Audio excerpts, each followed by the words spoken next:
welcome to our second going private. So I was stoked with the people that we came on for number one, which is talking about facilities, but we understand not everyone runs a facility, but we kind of run our own business. And that's the people I've got on board here, people that run their own businesses who've had experience both professionally and privately as well. People with plenty of years experience and those with less as well, but we all seem to face some similar challenges.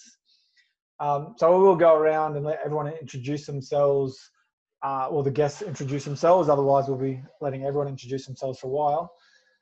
We'll start over on my screen here with Klinton. If you can just tell us who you are, what you do, and a little bit about your experience, and also where you work now. G'day guys, Clint Hill here. Just 24 years industry veteran, I guess you can say. ASCA level 3 coach, double master's degree, firstly in human biomechanics and then secondly in strength and conditioning, because strength and conditioning masters didn't exist when I first got into the field. So I've worked in 5 different professional sports, ranging from rugby league, rugby union, rowing.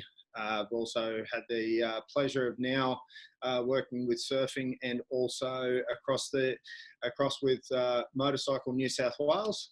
I am now in the private field 90% of the time, I guess is the easiest way to term it. And most of my clients are individual athletes. I really enjoy the individual sports now and working more on a one-on-one basis. But I also spend a lot of time mentoring young S&Cs and business coaching. So I've got a fairly varied history and also clientele now. But it's a very unique way of ending up where I've ended up, but very enjoyable, and I hope I can provide the viewers and listeners today with some insight into how I ended up where I am. And again, thanks Kurt for having me on, and I'm really looking forward to hearing from the other guests, some of which I've not met before, and very excited to hear each of their stories. And unfortunately, sorry guys, my dog's whinging in the background, so sorry about that, but I'll hand it over back to you, Kurt. Cheers, mate. Well, good. Thanks, Clint. We'll jump on to Clint number 2, Klinton. Tell us a bit about yourself and your background. Guys, came into it late, guys, so I do apologise. I was rearing to go. I sent you a message at 10:02 saying, but I couldn't get on. But my career is quite diverse, and those who have sort of tuned in, I guess, and all the coaches that are on the panel today, we have a diverse industry where it hasn't just been, working with athletes of elite level. I first went in training in a gym environment called Bodyline at Bankstown. I was a 18-year-old teen who thought he knew everything, but quickly discovered between the first week, really, and the first 12 months I was there that I was, had a lot to learn. And I couldn't just use my athletic experience, being a rugby league player, rugby union player, quite competent at athletics. I couldn't just use that in my strength programming and training. So I had guys like Darren Burgess, Tim Rogers, to name a couple, who were working at Bodyline at the time at Bankstown. So I sort of sat under their wing for a year, just learning and just being a sponge, Kurt. And from there, it just opened up. I played at the Bulldogs up to 21s levels. It was President's Cup back then. And I got injured, and I really had lost the passion. So an opportunity arose to get involved with the Bulldogs sort of junior system, and I was sort of training at the time players who were of my calibre, players of my age group. So it was really much a quick learning experience how to draw the line in the sand there and become more professional in my delivery to the guys that I actually called friends, blokes I played alongside, and all of a sudden I was sort of like their coach, and that was well respected. But from there, doors opened, and it seems like, yes, I'm 45 years of age, but like Clint Hill, 25 years in the industry, worked in 2 World Cups with Samoan Rugby League, won 4 nations, An Olympic campaign with the USA softball team in 2000. Won the gold there with the women's team. And have been of those of highlights in the professional setting, I guess, with the Cronulla Sharks. But my heart lies in with junior development and working amongst, I guess, community sports and helping them develop. And so a lot of my private work has been involved in that over the last 20 years. And I really get an enjoyment out of it. I've heard Clint say an enjoyment out of it, really passionate about seeing young girls and young boys grow into people of character off the sporting field, but also, hoping that they will be the best they can be on the sporting field. And, if I'm a part of that, then thankful for that and blessed to be doing that. So I'm working amongst NRL players, Super League players one-on-one, but mainly that junior development age, so 13 up to 18 at the moment. So, yeah, that's where I'm at. Love it. Had some pretty lucky people to be learning from back then as well. Oh, Darren's, as we know, Darren's at probably the top of the chart in athletic performance and monitoring loading, but he was just a personal trainer at the time, so, he hasn't changed. So it's awesome. It's great. We're going to move over on to T.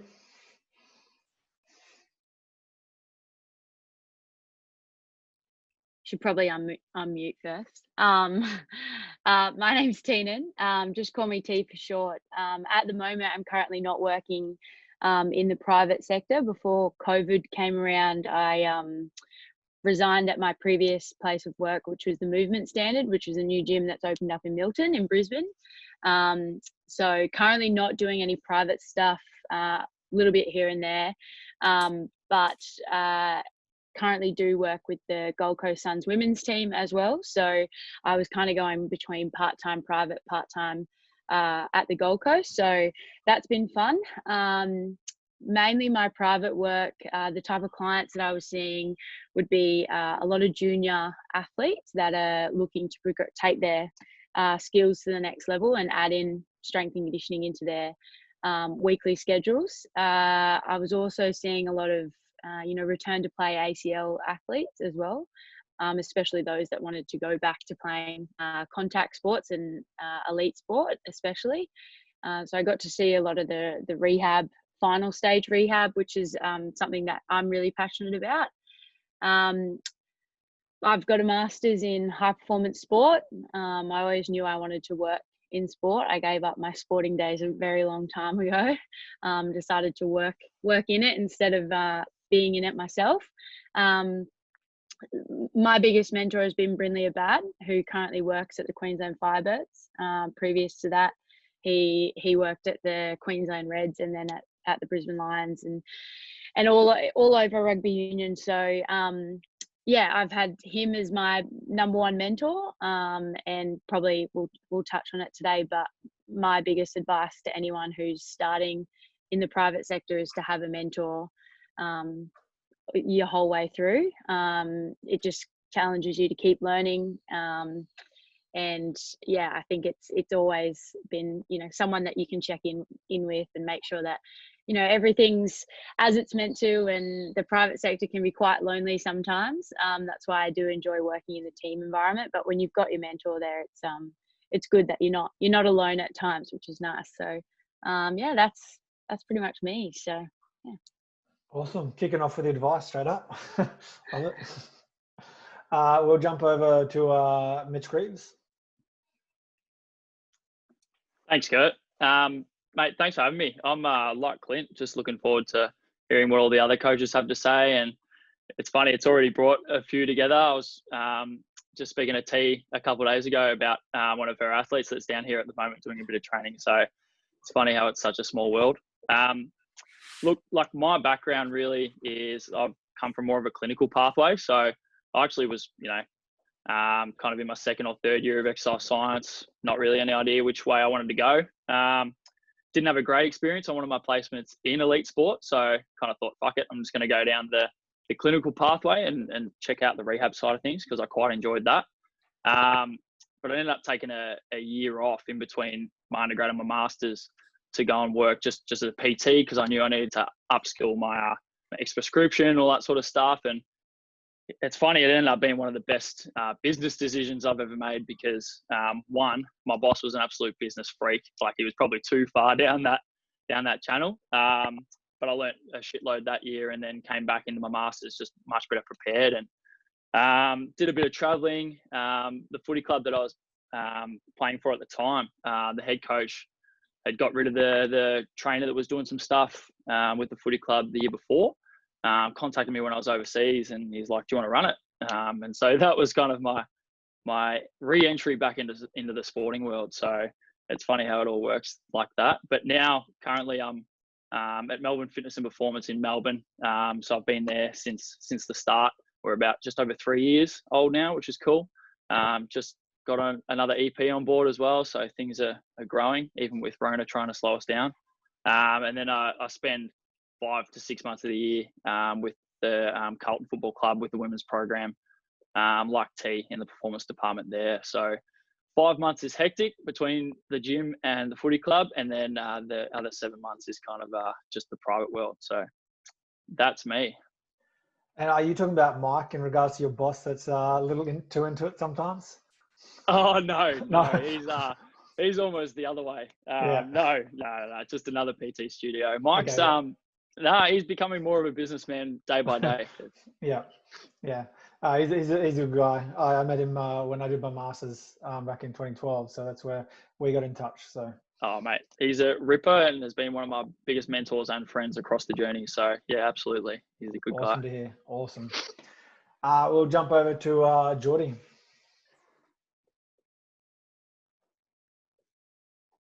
Yeah, look, how are we all? Like everyone else, really excited to meet everyone. There's a few people here that I've spoken to before. Like I worked with T there for a little bit, which was always good fun.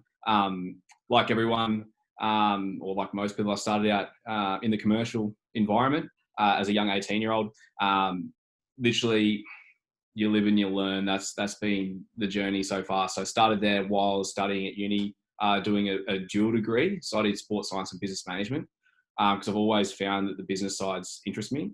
And it's always going to be valuable regardless. In the back of my mind, I was always going to do the add on the year and do teaching. But that's just never eventuated, which has been a great thing because it's been immersed in this environment. So a couple of years ago, I started my own company called Perspective Training. At the moment, it's just myself. Prior to Corona, I was about to put my first employee on, which was really exciting in a different chapter. But we'll put that on hold for the time being until we can get a better understanding of how this is all going to play out short-term and long-term. Currently working at O2 Performance on the Sunshine Coast. So the gym is pretty new in regards to facility. It's only about a year old or coming on to a year old. But personally, I think it's one of the best facilities in Australia, if not the best, from a commercial environment and standpoint. The diversity of the population that come in there is quite interesting. So you've got your Gen Pop, people with disabilities, vets, athletes, and so on and so forth. So it is a good environment and a good culture to be a part of. I dabbled in the team environment there for a little bit, working with more the junior team, so 16s, 18s, and 20s. Did enjoy it for the short period of time I was doing it, but working with individual athletes has definitely been a passion of mine because of that more one-on-one communication, and you really do become quite close with some of the people that you work with. So some of the people I'm working with at the moment is involved with swimming, kayaking, rugby league, soccer, basketball, your typical field and court sports. So yeah, looking forward to hearing everyone's opinions and views on things. Awesome. Thanks, Jordi. And last but not least, Fraser. How we doing, team? I feel like I've got a little bit of imposter syndrome going on at the moment. Feeling a little bit sort of out of place here amongst all this high caliber coaches and whatnot. So my background has been quite varied.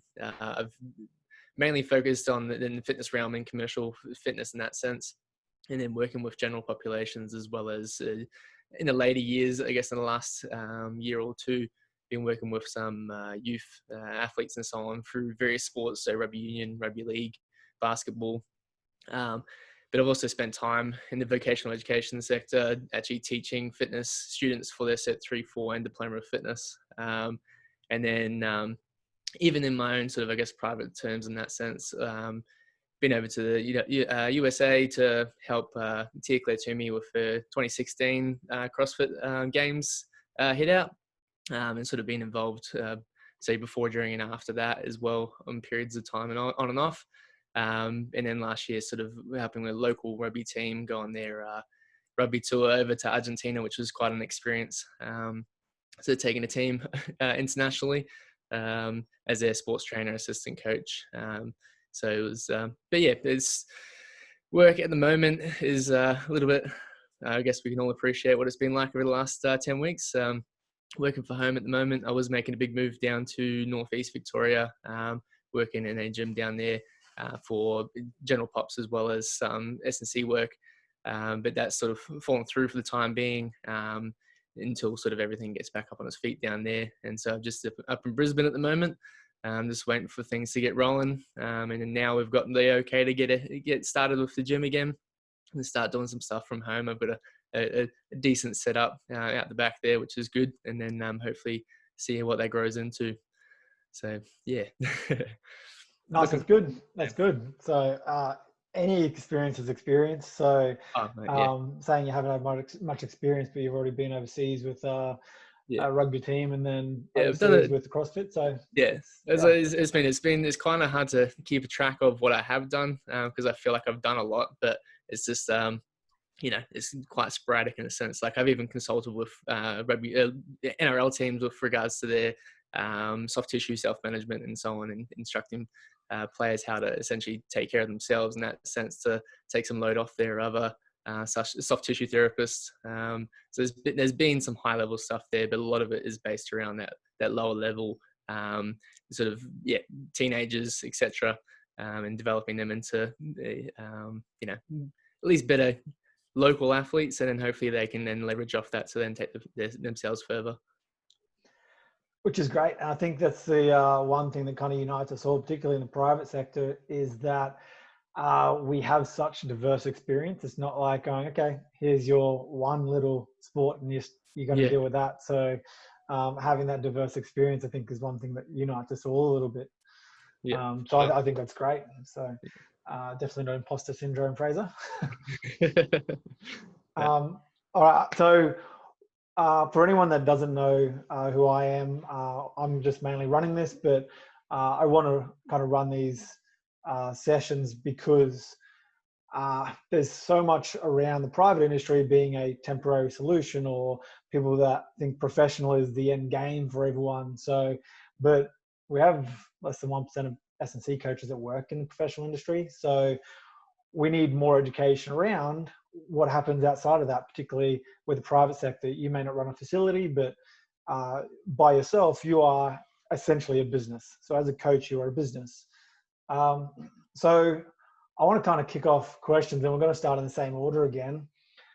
And this comes down to where you actually want to be compared to where you are now. Are you there?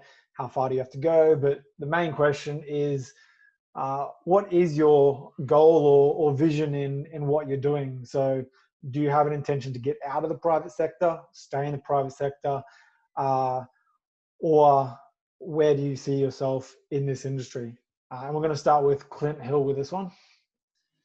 Yeah, g'day. I guess, guys, the big part of this for me is I've done the professional, I've worked overseas, I've gone back into private, I've gone back into professional, and luckily for me, I've had not just the option, but I've also made sure that I've always kept, I guess my feelers out there for jobs that I've wanted to go for. Whether it's, and Clint, Hoare and I will talk about this a lot because we've both bounced in and out at certain times, and I won't, go too much into his story. I'll obviously just tell my own, but for me, I've always had a few private clients, and I've always kept that little finger on the pulse and that little touch point. And, it's how I ended up working with, the Olympic silver medal rowing team at the last Olympics. And for me, that was an individual touch point. That was a one person that started at that I made sure that I always had that on the side. And not just for the financial side of things, but also for the enjoyment side of things and the giving back. So for me right now, I'm really enjoying the personal side of things and the private side of things. I'm enjoying the opportunity to make sure that I have both team sport and some private stuff happening. You know, and my very simple piece of advice here is, if you would like to stay involved in both sides, make sure you keep touch points and regular contact with coaches. I've reached out and had a good chat today. There's the Shoot Shield is the Sydney Rugby Union competition, which I worked in for several years. And I reached out and had a good chat with one of the coaches there that I worked with. He was on another podcast, and I listened to that podcast yesterday. So I jumped on and just gave him a quick call and had a chat. I always tell people that I mentor that they should not only be following the coaches that they respect and admire, but reach out to them, say g'day, make some interaction, and see whether you can start up a particular friendship or whatever it is. Because one of the best pieces of advice that David Boyle and Dan Baker have both given me over the years is that the next job you get will probably be through someone you already know.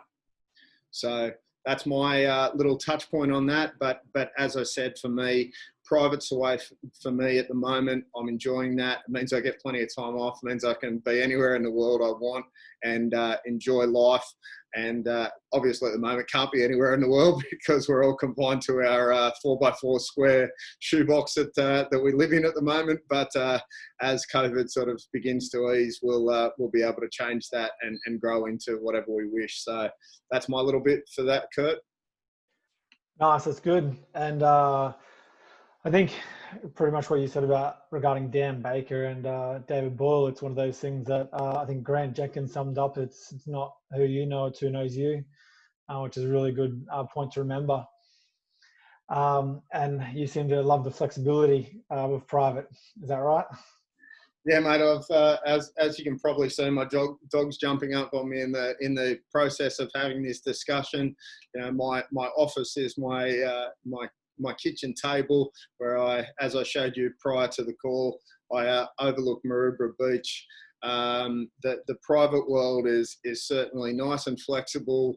It gives you the abilities you want to take. But in saying that, I only got here because of the stuff that I did in the professional sector for many, many years. And it taught me so many things about managing your relationships with coaches, with management, you know, with staff throughout the ranks. It doesn't matter whether somebody's a cleaner or whether they're right up to the CEO of an organisation. You know, I think people need to remember that, you know, our industry is about treating people with respect, about making sure that you really look after people, and ensuring that every person you're involved with gives you the ability to make sure that you are, I guess, you know, in essence, one of the first people thought of when you thought of positively. So yeah. Brilliant. We'll jump over to Klinton.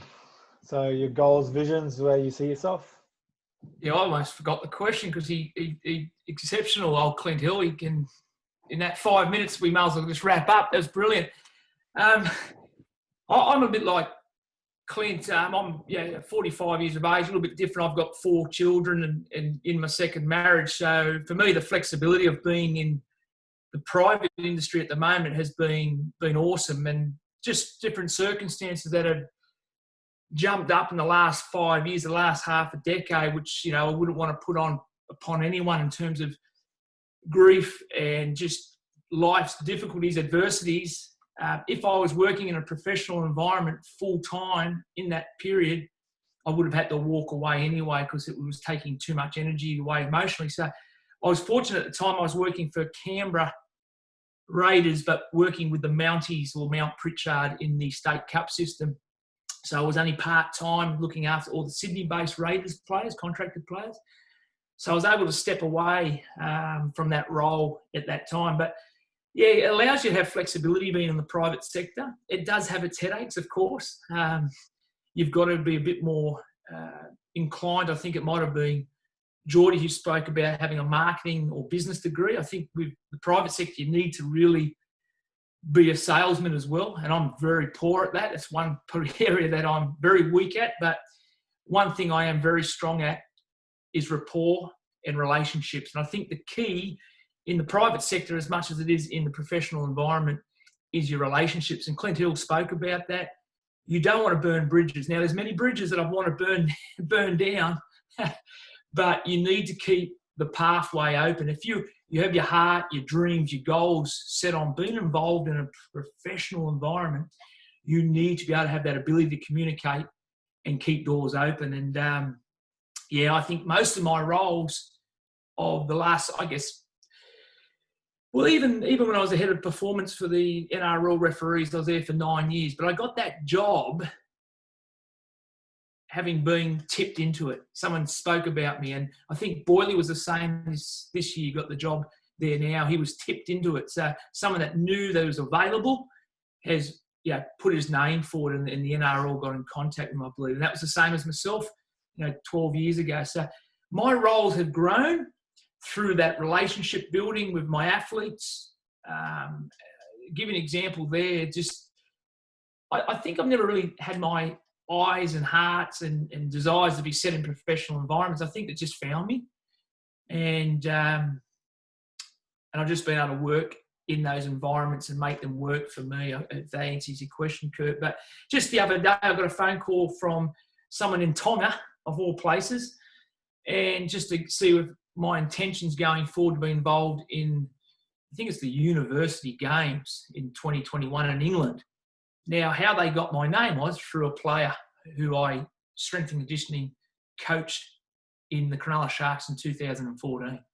So 6 years later, my name's popped up. So you just never know. You don't want to burn bridges. You want to build relationships. And to answer your question in short, what my goals are, I'm a people person. I'm not really professional focused, and that doesn't drive me. It's not a hook. It's not an anchor for me. If the door opens to go back in the professional environment, awesome. I'll grab it with both hands if it fits with my current lifestyle, my current family position.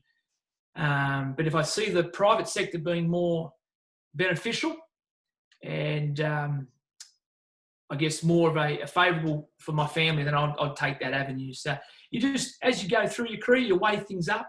I think as you get older, you do get wiser. As I said, I was 18, thought I knew everything. But now stepping back, I go, okay, I think we all would wish we knew what we know now back 10 years ago. Hindsight's a magical thing. And I think you touched on something important there, and which I see a lot of coaches miss is actually accepting things that fit what works for you, not just accepting it because of a perception that someone else has put there. So like I had the opportunity to enter the Storm system a few years ago, and I turned that down, and it was one of the best decisions I made. So it's got to fit your life, and a lot of people just grab everything and try and manage it. And that's pretty tough. Well, I think, just to finish, I think we wear so many hats. And if you're working in an environment where you're private and you're working with, say, this morning I worked with 9 to 12-year-old kids, and the next hour I had 14 to 16-year-old kids, and then I went and worked with one of Australia's richest men. It is a whole diverse relationship and way we communicate, and that's the same as, you guys. You'll be doing things differently, and I think it's just got to fit you. And at the moment, that fits for me, so I'm going to wear that cap. Love it. Alrighty, jump on to T. All right. I'll keep mine short and sweet, but obviously being fresh age of 27, I've been able to do a lot and not have a lot of it have consequences on my family, because all I had was time, which was great. And whilst I was living at home with mum, I could afford to not have a secondary job or actually enter the private sector as late as I did. I guess I wasn't a fan of the private sector when I first started. I was a little bit, I guess, unsure about the remuneration and the uncertainty, and that I guess you have to be your own salesman. And like Clint just said, like, I was able to quickly overcome that in the private sector just because I was able to make that rapport and that friendship with the clients that I had. And then that just broadened every time that I finished a session with a client. You know, they went and told a friend who told a friend who told a friend, and, you know, and then they came in next week, and then they signed up for 6 weeks or whatever it might be. And then, you know, you just build relationships upon relationships upon relationships. I guess it was really lucky for me. When I first started, I was under Brindley About at Queensland Firebirds, and I was able to intern under him for a year, and then gradually got my position in sport. But I've worked predominantly with female sports, so how that helped me in the private sector is that I was kind of an expert in female sports. So I was lucky enough to train Ali Brigginshaw, who plays for the Australian NRL team, captain the Broncos. So I was able to train her one-on-one. She seeked me out as a female expert coach, a S&C coach. So I worked with her for a little bit. I'm also training an Australian karate athlete at the moment as well. So you get to work with pretty special people, you know, which opens your network up even more. So a lot of my clients were female athletes and a lot of junior female athletes as well, and especially in like those single sports, so not necessarily in team sports. It's, you know, like karate, that don't have the S&C component in their program, where they actually go out and seek that, you know, and then from there, like I've trained a couple more after that. So it's exciting. You get to learn a lot about different sports. Is the private sector for me moving forward? I don't know. I know that I have the potential to do it, but I love sport, so I want to give that a crack, and I can see myself coming back into private stuff and specialising in end stage rehab and probably female athletes. So that's me. No, I think that's great. And I think what you kind of touched on there in regards to a couple of people that you dealt with, they're people at the top of their game, but with those type of sports, professionally, they've still got a lot of development. And so they have to go to private sector because they don't have that support that other professional sports do. So as you'd see dealing with Ali, and I work in the same field with women's rugby league, they don't have that opportunity. They have 5 games professionally in a season now, and it's only the second season in. That's massive. I think encouragement to a certain extent that you get to deal with those people, but also, like you said, you're not sure if that's for you just yet or not. Yeah, still deciding. I'm going to try the sport way first, and then we'll see. Yeah, nice. Alrighty, jump into Mitch. I think you work with, I guess, technically opposing T with AFLW teams, don't you? Yeah, and I can categorically say that we would have won the premiership this year if the season had finished. Happy to put that on the line. No. I'll agree with that. Mitch. Oh, there we go. Oh, beautiful. I knew we were going to be friends. There you go. Look, there's a couple of really good points brought up by a couple there. Like T bringing up that kind of like negative cloud that kind of surrounds the private industry when you are coming out of an undergrad or a master's or whatever it may be, like, because you don't know and you haven't really had the experience in there yet, you do kind of think of, you know, the big rent systems at your Globo gyms or people ripping you off or all that sort of stuff. So and that was exactly the same for me. So I was just lucky that again, through a bridge, through a connection, there was a little PT studio that offered like a little, not an internship, but hey, we'll employ you to run some group stuff and see where it leads. So, and that just ended up being a percentage-based system. It was my kind of platform or stepping stone to bigger things. So, like, I think that's a really good point, T, and something that I think when you are going through an undergrad, it would be nice if, and maybe some do, but it'd be nice if, you know, people gave a bit of a better overview of what is available out there and what you can create. So, and then, the other point from you, Klinton, in terms of bridges and not burning them, they are just, a stepping stone to other things, sometimes bigger and better, sometimes a sideways step. But it was exactly the same for me in terms of Mike being a previous lecturer at undergrad level. Just a random phone conversation about him opening up a facility later on, and would I want to be a part of that? So going back to your question, Kurt, in terms of where I'm going, who knows, mate? I really like the answers from both Clint and Klinton in terms of like stepping in, stepping out. I think that's going to be more of a viable option moving forward. Whether it's due to lack of funding at the professional level for some things, or whatever happens after this whole Rona mess clears up. I'm really enjoying the mix at the moment in terms of working both in the private and kind of like elite, sub-elite. So yeah, it's a question mark for me. We'll see where it goes. Yeah, it seems to be a pretty common theme, like I mentioned earlier as well, and like T's already mentioned, yourself mentioned as well, is the identification of those kind of pathways. That in private, there doesn't seem to be a pathway per se. Yeah, exactly right. And there are so many pathways. Like T said, you can specialize, you can become an expert generalist. Like once you kind of get your name out there and the word of mouth accumulates, well, it just kind of keeps flooding back. And then you probably get to the point where, Jordi got, where he's looking to employ someone else because word of mouth has spread so much. So yeah. Yeah, absolutely. Alrighty, then whilst we mentioned Jordi, you're up. Never find the unmute button. Yeah, so I mean, like everyone touched on, this is probably the first time I've actually been happy where I'm at. I think we always talk about how we want to go or where we want to go, and this is the first time I've actually sat back, especially with Corona. You had a bit of time to reflect and go, it actually isn't too bad what I'm currently doing. I'm actually really, really enjoying it. Like Clint said, that the networking that comes through where we are at the moment, the Sports Hub,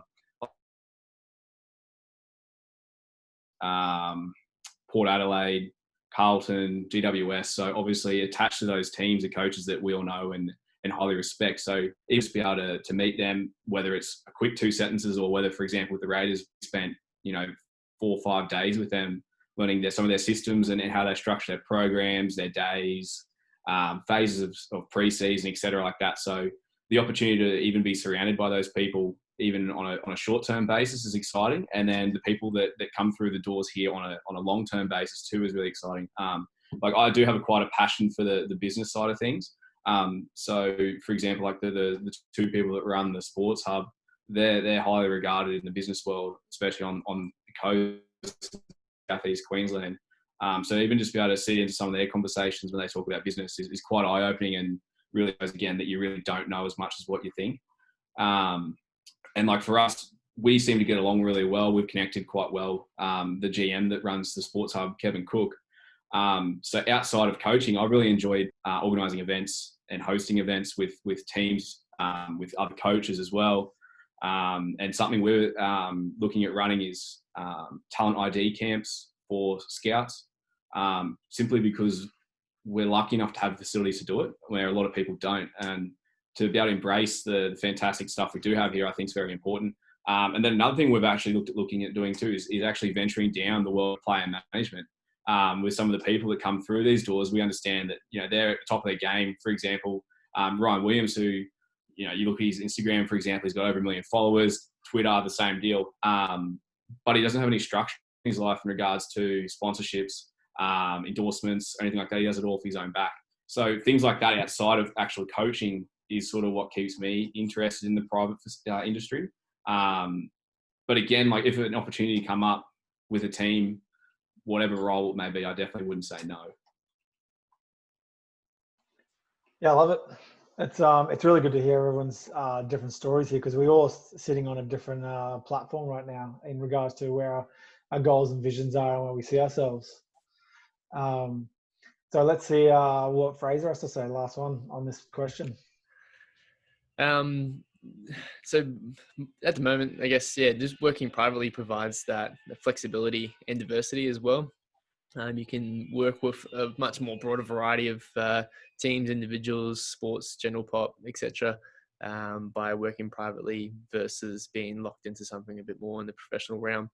I guess also, accessibility is one thing. Being able to get into that realm is sometimes quite hard to get in front of someone.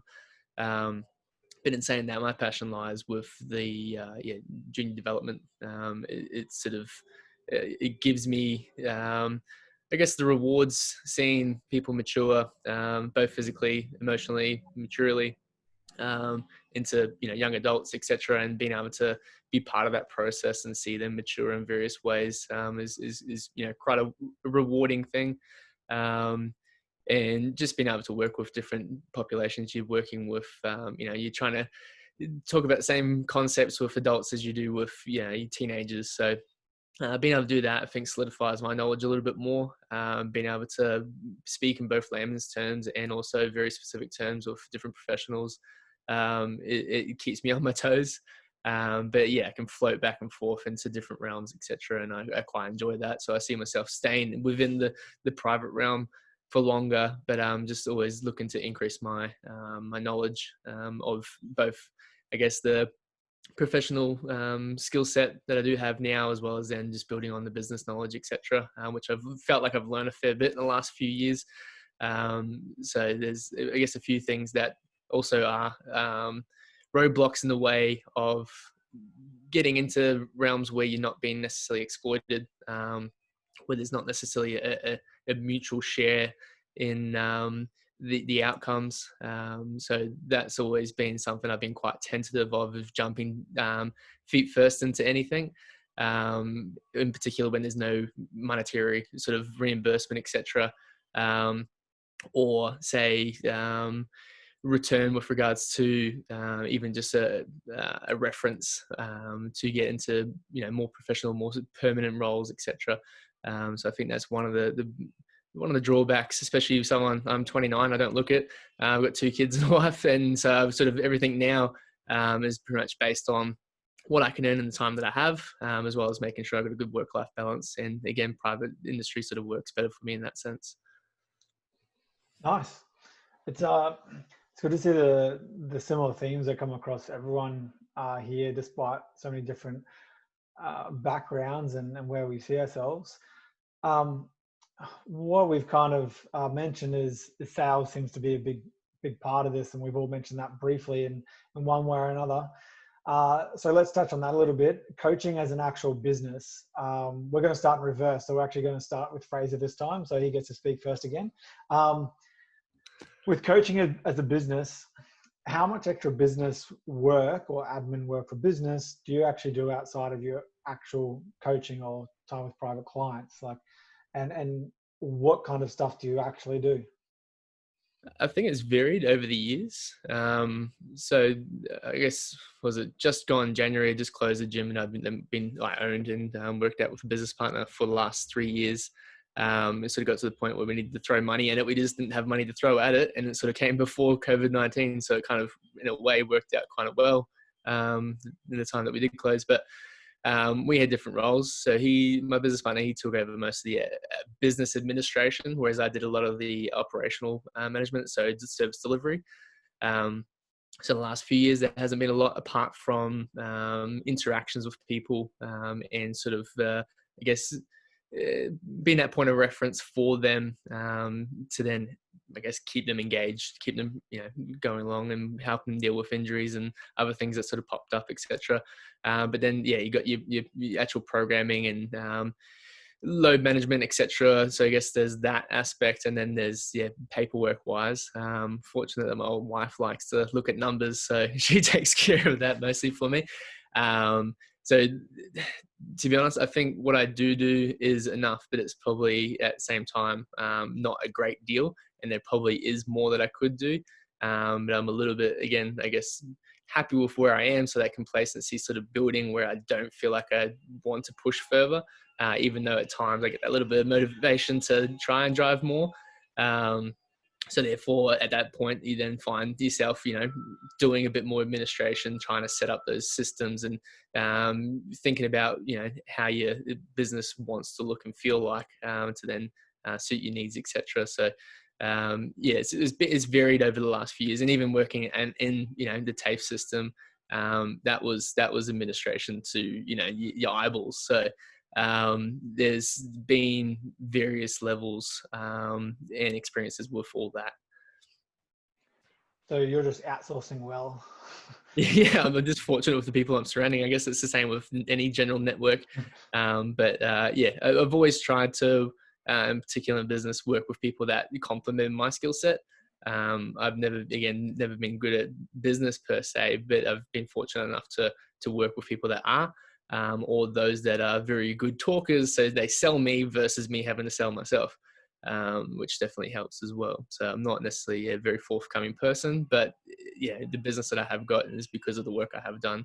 But the administration has been one of my weaker sides, but it's certainly managed. Yeah, nice. And sales is just a persuasion, a discussion. So It is just on yourself. It's just putting it, how you value yourself, which is, I guess, a big question, and how that works in the private sector and commercial industries and so on. It's just, what do you see yourself as value as to what you provide versus what they're ready to pay? And that's always a juggle. So, yeah. Yeah, and that's something we'll touch on soon as well. Yep. So, Jordi, you mentioned the business aspect is a big driving aspect for your goals. So what kind of extra stuff do you do outside of just the coaching? Well, the first thing you want to do is get a good accountant. That has saved me more money than I can even imagine. Plus, literally, seek out people that are going to make your job easier. She's absolutely fantastic for me. Honestly, I'd be lost without her half the time. She tells me what to buy when I need to buy, what not to buy, when I'm doing silly things, when I'm doing good things. And it really does give you that direction. So like, for example, she's like a mentor to me. I seek out Carl Goodman from AA. He does in his business mentorship, and he's been absolutely fantastic in helping provide some systems in regards to even just booking, simple things like bookings, payments, things that you just think that you should be really bread and butter basic, but often sometimes get pushed to the side with other topics, whether that be coaching, programming, et cetera, and things like that. But this time's been really good to sit back and go, okay, what systems do I need to address and make better? So personally, I've set up booking systems, payment systems, worked really hard on just nailing down the P&L. So things I don't need to buy, things I do need to buy, what is important, what is not important, just little things like that. So seeking out mentors, that's the biggest thing for me when it comes to anything business related. So a lot of what you mentioned there is pretty much having strong financial backing to support what you're doing. And if you don't have that stability with your financial aspects of your life, then everything else tends to crumble around you, whether that's work, personal relationships, and things like that. If you do have that safety net of whatever it may be, life is a lot easier, believe it or not. Love that outlook. Going on to Mitch. Yeah, I couldn't agree more, mate. One of the biggest and best things I did kind of a couple of years ago was set up, holiday sick pay account, tax account, all that sort of stuff, with after a recommendation from the accountant. So yeah, accountants definitely make your life easier. But apart from that, to be honest, mate, like a lot of my stuff is, done in-house. So like I'll do all my tax invoices, all that sort of stuff, all the social media promotion. So I'm pretty keen to see what everyone else is handballing. Like Fraser, you sound like you're doing it pretty well, mate. But yeah, like I think, the biggest thing outside of actual coaching is, one, your own systems development. So setting aside time to go over that stuff, not just programming, but also the programs that you're running. So for instance, I head up the rehab side of things here at MFP. So growing both the one-on-one side of things, relationships with physiotherapists, osteopaths, all that sort of stuff, along with our semi-private groups and all that sort of stuff. And that's only going to grow now that we've brought another EP on board and trying to integrate him into those systems as well, which is really exciting. So setting aside and having days where you've got different focuses or a different percentage of focus on some days has definitely been one of the biggest developments that I've undergone over the last sort of like 6 months, to be honest, and frees up a heap of time. Nice. Nice and succinct, and pretty much covers what Jordi mentioned as well, and making sure you settle your finance as well, and then go from there. Mate, absolutely. As much as JobKeeper's helping for some of us at the moment, at any point in time that could be ripped away. So yeah, Absolutely. set yourself up for sure. Yeah. T. I guess I've been kind of, compared to everyone else, looked after really well from my, I guess, work admin perspective. But the clinics that I've worked in privately have actually looked after all of my invoicing, payments, things like that. So luckily that allowed me just to do what I do best, and that's writing programs, liaising with physios, osteopaths, whoever it may be, doctors, surgeons, making sure that I nail that communication. So that's probably my biggest load in private work, is programming and communication with external stakeholders that are essentially going to fill your books. So yeah, I got the luxury of focusing on that whilst I had a admin and a reception team that would do the rest for me. So I got lucky, and it's a lot. I would say there's a lot more admin work in the private sector than there is in the professional sector. Just because if you've got something to say to someone in the professional sector, like for the Suns, for example, if I have to have a communication about a player to the physio, I can literally just walk to his desk and talk to him. Whereas in the private land, it's a little bit harder. You got to send emails or, call them 500 times before you get an answer, and then communicate it back to the client. And so it's a lot more tedious, I would say. But yeah, I feel like I've been looked after in my private stuff. Maybe this is putting me off more, putting me going to private with all this extra handballing of tasks. But yeah, I'm very grateful for the reception team that has been doing all that for me. I was very fortunate, very fortunate. And like you said, when you chase up clients, etc., you need to kind of chase up 1,000 times. And at the ASCA conference, I spoke a little bit about when you work with so many different avenues, I generally have a communication day for certain things. But as you know, in the private world, they can just go, say sometimes you're not there to do things, particularly in COVID, and they chase you up and they expect an answer immediately on what they need to do, but you might be doing something else. So then you go, oh, okay. Yeah. Yeah. The best one is when they show up and they say, oh, I've been to the physio. Have you spoken to them? And you're like, no, no, I haven't. Now I've got to figure out what get their terms of the consult. And yeah, it can be a mess, but it's makes you think on your feet. So yeah, nice. Yeah, absolutely. I'm sure we've all experienced that exact same conversation before. Klinton, not Clint Hill, Clinton Hoare. Where do we see? What did he just? Oh no, there he is. Yeah.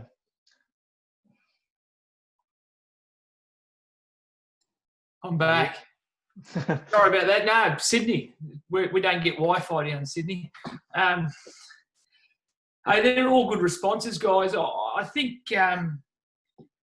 for me, like as I said, I'm not a marketing guru. I'm not certainly one who loves advertising myself. I'd never blow my own trumpet. It's probably been a big mistake I've made. If you're looking at one mistake I've made in this industry, I've never blown my own trumpet. I've seen a lot of people do it, and it's got them the positions that they're at, and they might not have the expertise or they might not have the actual experience, but for somehow they've blown their own trumpet and got that there. But that's a different story.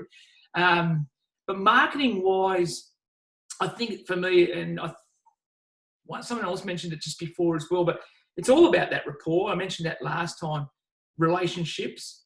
And although we got Instagram and Facebook, and I've had websites in the past, I've owned 2 facilities. The biggest advertisement I've ever been able to call upon is the referral or the word of mouth. And that's where my growth of my industries, my businesses have been. But I'm also a realist. I can't be everything to everyone. I've just got to be specialised in what I do and do that really well. people often talk to me. I'm not qualified to do nutrition, but we are in ASCA and with our university courses able to talk on that. But I'm always referring on. If it's injury management, although I was the head of rehabilitation at Cronulla Sharks, if it's injury management, I'll always refer on, because my expertise is in getting athletes or clients to perform on a daily basis, and what that looks for them is all different. Whether it be programming, whether it be setting up systems, whether it be creating behavioural change, that's my expertise, or that's my specialist, specialisation. So although I do have Instagram, because I jumped on and followed me, I actually hate using it. I was going to get off it a couple of times, and you'd love to hear what the millennial age group on this chat would think about it. But I was going to jump off it, but it was great because then just as I was about to close it all down, I'd got a message from somebody in England saying, mate, this is just awesome, the words you speak. Because I actually do a little bit of life coaching. Well, it's not life coaching, but I just actually help put a bit of motivation out there as well. And it just lands on someone's plate and they say, I can take a little bite of this and it might give them some hook for their day. So that's the only reason why I'm on Instagram. I throw a little bit of stuff out there on strength and conditioning, but not as much as some would be using Instagram as a vehicle to grow their business, if that makes sense. And outside of social media and marketing, Klinton, like what kind of administrative work do you do for yourself in that private sector? Yeah, well, the private sector, at a young age, I was able to, 2 or 3 years into my personal training business, we had a really good client, my ex-wife and I, who was, basically the managing director of PwC. And so they taught me basically a valuable lesson about you need to know your business. You need to understand your business. There's an area where you don't outsource, and that's your financial position. So yes, you get an accountant, but you should be competent enough to do your bookkeeping. You should be competent enough to know where the money's coming, where the money's going. So I do all that. But what I've learnt over time is I do it once a week, where I focus in a couple of hours where I'm looking at where the money's going, invoicing, whatever it is. That's a role I play. I do have an accountant. I heard someone say they got a great accountant. It took me about 20 years to get a really good accountant. I had a really good one, but he passed away. And, from there I just got put on to other people and they just ended up being chonky, really. But in terms of systems and structures of a business, and when I've been leading 2 businesses, I ran corporate fitness centres, and I also ran, fitness Pilates studios for the Gen Pop. I got people involved, collaborated with my employees, but in the end of the day, I was the owner, the founding director, so I need to know that my systems would work, but collaborate with the staff I had and the employees I had. If I could see that they had a gift in administration, they had a gift in operations, get them involved in some of the decision-making, where the business was going. Gave them a little bit of ownership as well. And when you give ownership to people, you all know that people grab it and run with it, and it gives them a bit of motivation to turn up at 5 a.m. in the morning as well. But I guess in gist, what I'm trying to say is know your business, understand your business. We live in a deceptive era. I heard Dale Partridge wrote a book called People Over Profit. And we live in a deceptive era. And you look at deception across our industry, and I said it before on Instagram, there's some really good people who market themselves. But if you tear that back and you meet them at an ASCA or you meet them at a convention, and they may only have 4 or 5 clients.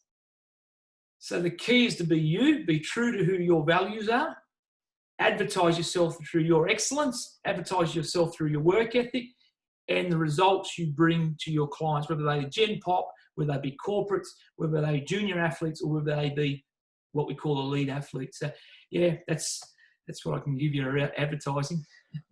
Yeah, nice. And although we went across the multiple aspects there when we discussed it, what you mentioned in regards to the personal factor, I was listening to something the other day, and I forget who they were. I think they were the marketing director behind Chipotle, I think it was, and they were saying that social media has become too much about media and less about social. And if you actually just become real on the socials, like you can post whatever you want, you're going to get more people engaged than if you just put out something that's really flashy and trying to gain attention. So I think that comes exactly back to what you're talking about. Coaches in general, that rapport, and T said it as well, is she does a lot of work with communication and having that rapport from people, and that's what drives business. Well, I think there's John Maxwell in the leadership conference I went and sat on 10 years ago, spoke about deception leads to decline. So you need to be authentic in what we do. And there is too many people out there in our industry, and this is pretty hard hitting, but I'm a truthful leader, is that we need to be authentic to our clients, our athletes, to the people that we're journeying with, the S&Cs that I'm mentoring. I need to tell them, look, hey, I'm on JobKeeper. I've lost 40% of my income, so I'm on JobKeeper.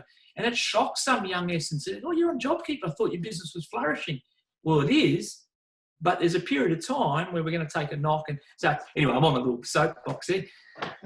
No, that's all right. And I'll jump to Clint Hill in a second. But and I guess people in my life around me know that I'm pretty brutal at times, and I'll just crack straight to the point. And I was working with a company at the end of last year, and I won't say who they were, but they were just fobbing me off a little bit. They wouldn't get back to me. They were taking their time, and it was getting really frustrating because it had certain deadlines to meet. And eventually they finally opened up about what was happening in regards to their business and a few people falling off and stuff. And I just had a frank conversation. I said, just literally, you've got to be open about it. You tell me what's happening and everything is going to actually be fine. It's just, you got to be open, have these discussions with your clients, because they're going to be more pissed off about getting fobbed off and having that deception where there's all this business change. Whereas if you just said, hey, we're going through some changes in our business currently, we'll get back to you soon, then everything works out fine, because they understand that you've had that communication with them. And these are with the this discussion was with one of the owners, so they were pretty frank about the money they've lost and all that kind of stuff as well after they finally opened up. But from there, it's been a great relationship, and they've opened up to more clients about that kind of stuff as well, and they've had more people come on board because of it. Just that authenticity. But anyway, back onto a point. Sorry, Clint Hill. What kind of stuff do you do administratively? How much extra is it on top of your coaching? Yeah, look, I guess I have a huge administrative role now, partly because a lot of my clients are online.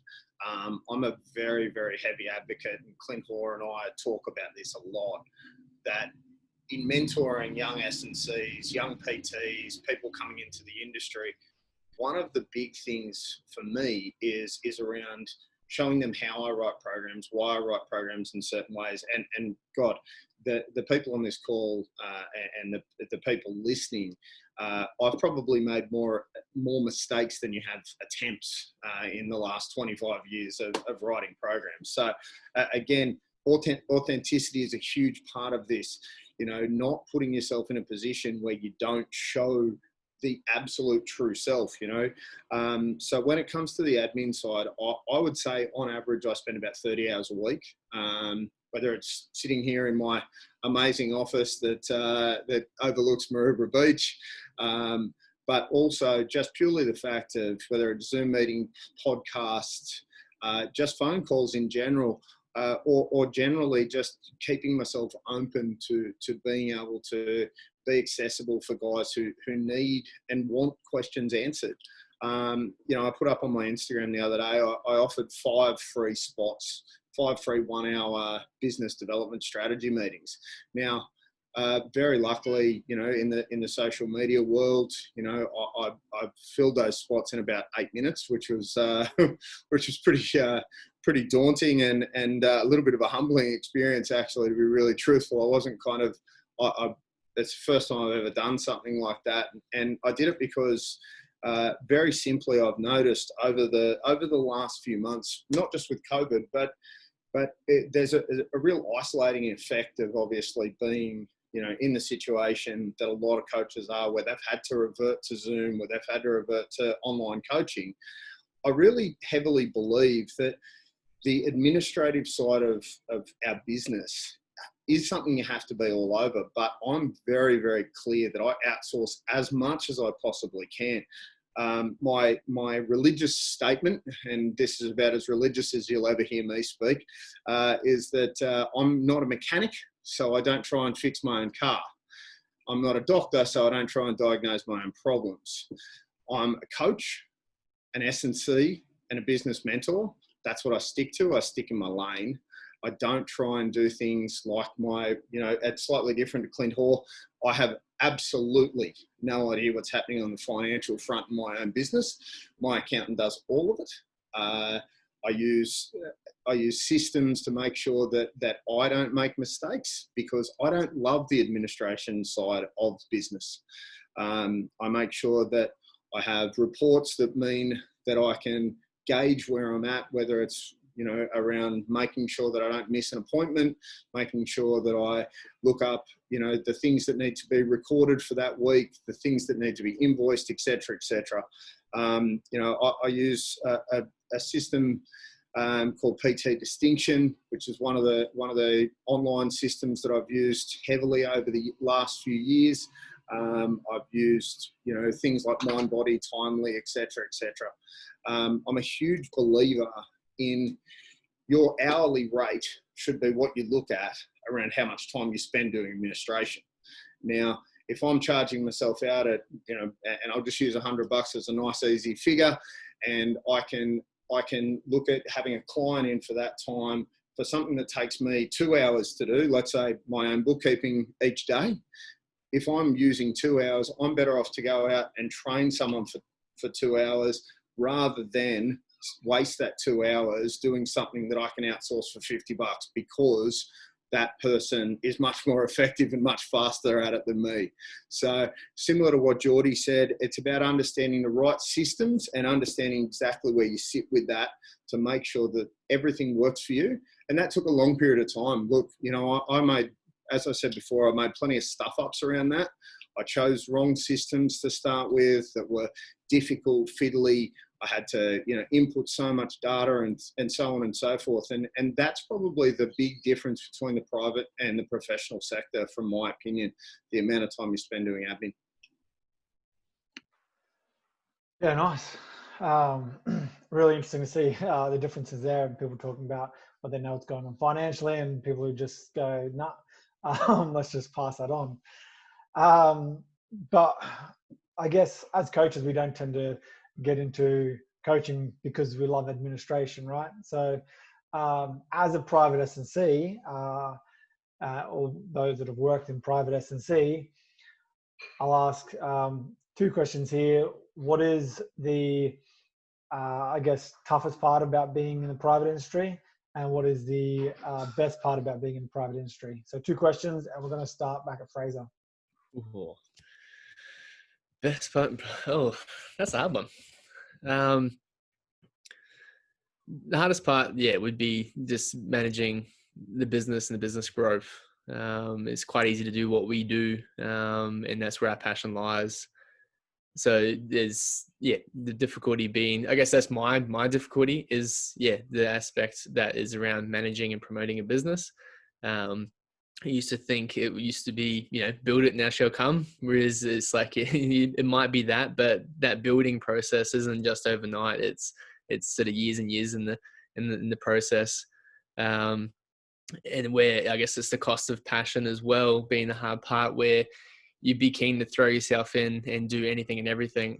But then whether or not you appropriately compensated for that as well, whether it be favoring of the education or actually some sort of income in response to that. So I think the easiest part is actually doing the trade, doing the practice of what we do. And then the hardest part would be, for me in particular, is being self-promoting and managing that business aspect, and dealing with that. On top of that, there you said the easiest part is what we do, but what is the best part about what you do? The best part I think is just that human interaction, and showing someone, leading someone to attain their goal. And it's like, I guess it's how you then, like I used to be quite authoritative where I would sort of be like, this is how you do it, go do it. Whereas now, even as my own personal development's gone, I've sort of made it more client-centered and sort of growing in that regard too, so to actually coach properly and effectively. So I think the best part is that human interaction, and that sort of mutual growth that you gain from it. Nice, yeah, absolutely. Like we've all mentioned already, we use the word reward that we get from it. So, and I think you touched on something important there, and what we get from that. And I think that's probably why we all do it. But we'll keep on going with everyone else and see what they think. So, Jordi. The worst part is the flexibility, and the best part's the flexibility. Like the worst part is that you get stuck. You come home 10 o'clock at night and you still got work to do, or it's the weekend and you still got something to do, or there's something always in the back of your mind. Because you do everything yourself, or unless you've outsourced some of those responsibilities. So, like at the moment, I'm redoing my website. I'm uploading videos to YouTube. I'm trying to engineer my own podcast. Like it's 101 things going on at once. Plus, you're actually coaching, which you can't forget, and that's why we do it. But like I said, in the absolute opposite, it's exactly why I enjoy the private industry. Is I can do all that other stuff as well. There really is, like, if you really wanted to nail every minute of the day, there's something you could be doing, working on your business or working on yourself or serving the people you're working with or the athletes that you work with. So yeah, honestly, that's short and sharp, but that's how I think about it. Nice. Yeah, I actually absolutely love that answer, because that resonates with me quite strongly. Is the flexibility is fantastic, but the flexibility is frustrating at times. So, because you're stuck to those deadlines at all times when you're dealing with somebody else's goals. 100%. And sometimes too, some of the things that aren't important you place on a pedestal, they have really limited importance, or you think they have such importance, when there is other things you should be focusing on that do return a lot more value to you or other people as well. So getting stuck on working on the little things that aren't going to add up, necessarily straight away, long-term, yes, but short-term, they probably aren't the best things that you can be working on. And again, that's where your systems come into play, where, this week I have 3 or 4 things that must get done no matter what. Everything else can go to the side for the time being, and they need to get done. And like, again, you sent me an email 2 days ago and I finally got back to you this morning. Things like that, I need to be better at, which first to admit. So yeah, there's plenty to still work on.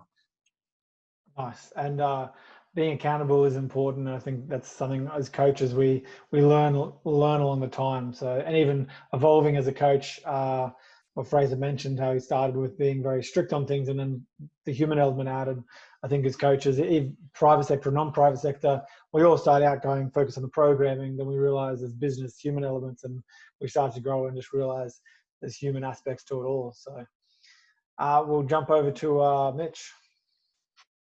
Yeah, I actually think the worst part has grown into one of the best parts for me. Kind of similar, like the uncertainty of the private industry when you first start out or first transition to a new business or a facility is definitely daunting and scary, and probably one of the worst parts. And kind of being in the situation where you are responsible for everything and the growth of the business, and but then moving forward, that becomes a bit of a freedom where you can actually see continual reward for the effort you're putting in, week to week, whether it's something that you put in place that comes back and comes to fruition in 6 months or a year's time, or whether it's something that you're doing consistently week to week and immediately comes back.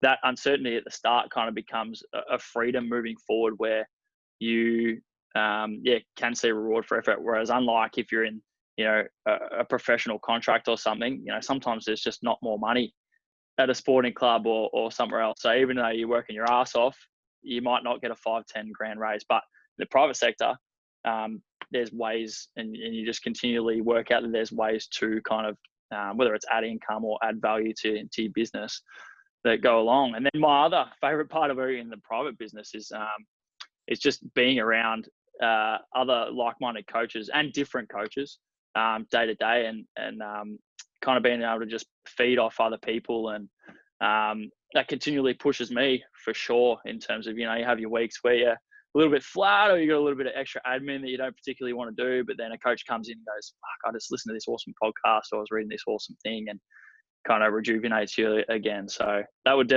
would definitely be my favorite things. Nice. T? So I'm going to answer this a little bit differently, only because I don't have my own business, but being a coach in a facility, I'll take it from that angle. So when you have no ties to it yourself, it's, I would say, one of the hardest parts, or the worst part would probably be not having the control for, I mean, you have them for 45 an hour and not having, you know, control of the other 7 days that they're away from you before they come and see you again. That sucks, because you put together this amazing plan and, you know, do this on this day, you know, when you feel like this, do this. And then they come back and they're like, I haven't done anything since I saw you last. So that's probably one of the hardest things being a coach, is accepting that you're only going to see them for 45 minutes and it's totally up to them what they do for those other hours outside from when they're with you.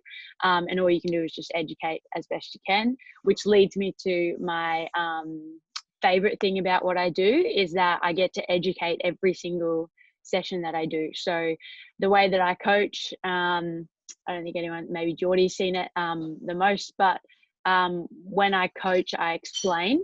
And I rely on that buy-in from the client or the athlete, whoever I'm working with.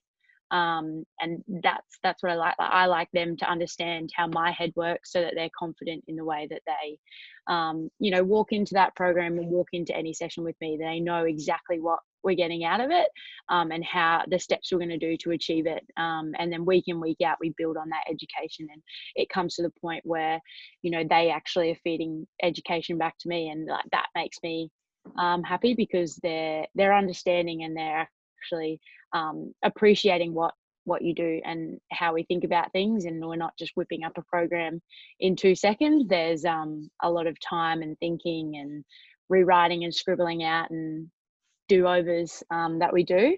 But yeah, they would probably be my worst and my best. Awesome spin on it. So like you're doing, I think I always say you are intentionally trying to make yourself redundant by educating the athlete, and so it's good when they actually educate back, and you're like, this is fantastic. Yeah. Yeah. It's a sigh of relief, that's for sure. You Yeah, know what absolutely. I'm talking about. Yeah. Yeah. Sometimes it just seems like it doesn't sink in. It's just, Exactly. Yeah. Yeah. I see a lot of the other coaches just laughing, like, "Yep, seen that before." yeah. Alrighty. Moving on. Klinton. Yeah, I'll be quick. The hardest part for me is probably, well, difficult part.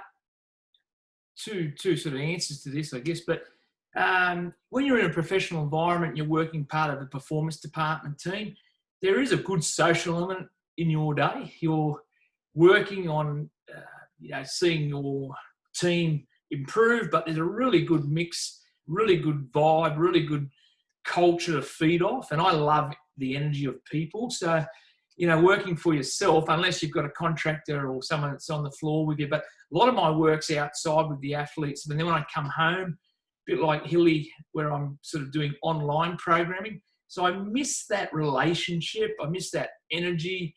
So the difficulty is just you become a little bit isolated. So I love what I think it might have been Jordi that said, you've got to make sure that you're holding yourself accountable, getting around other coaches as well, learning off other coaches, getting that energy as well. So, yeah, I miss the team environments. That's the hardest part for me. The flexibility is great for where I am at life. I've already said that a couple of times. But be warned, that flexibility can lead to procrastination. And it's pretty easy. You go, okay, I run my own business. I'm my own boss. There's an autonomy to it, but you've still got deadlines and you've still got things that you've got to work on. And I've consulted to a rugby league team up in North Queensland this year, but obviously the competition's now closed. But I had deadlines for them to meet. But at the same time, I had a shitload of one-on-one work to do with clients down here in Sydney, with players going into the NRL, players going back to Super League. And I sort of think, I'll procrastinate on that stuff for the team up there. So you've got to make sure you're organised. So flexibility is good. I love that. like Clint, I live on the beachside suburbs, so I can head down to the beach and have a swim and do that, enjoy that, get some mental health. But yeah, it can also lead to procrastination. So yeah, good, nice. And I've found that myself in the past as well, when you kind of start to run your own business and you get that flexibility a little bit, and then you're going, I've got all this extra time to do stuff. And really, you should be doing other stuff within your own business as a coach. So, Clint. Yeah, I guess, look, I mean, I'll give you a couple here.